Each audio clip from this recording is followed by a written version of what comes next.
महाराष्ट्र के श्रीरामपुर में अहिल्यानगर थाना पुलिस ने बड़ी कार्रवाई करते हुए सुनार की दुकान में सेंध लगाते हुए 4 आरोपियों को गिरफ्तार किया है। पुलिस ने आरोपियों से 11 किलो 230 ग्राम चांदी और लगभग 14 लाख रुपए जब्त किए हैं। आपको बता दें कि श्रीरामपुर सिटी पुलिस थाने में जौहरी निखिल विजय नागरे ने शिकायत दर्ज कराई कि रात को अज्ञात लोगों ने उनकी दुकान का शटर तोड़कर लगभग 26.5 लाख रुपए की कीमत के गहने चोरी कर लिए गए हैं। मामले में Ahilyanagar local crime branch SP ने गंभीरता से जांच के आदेश दिए थे, जिसके बाद एक टीम गठित करी गई है।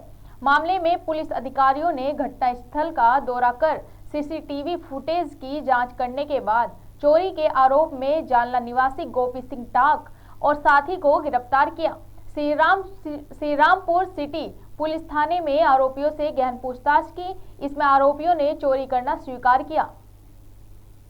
श्रीरामपूर शहरातील नागरे ज्वेलर्स या ठिकाणी रात्री अज्ञात चोरट्यांनी येऊन त्यांचं शटर उचकटून दुकानामध्ये ठेवलेला साधारण 23 किलो चांदी आणि 4.5 तोळे सोनं असा 26 ते 27 लाखाचा मुद्देमाल हा अज्ञात चोरट्यांनी चोरून नेलेला होता।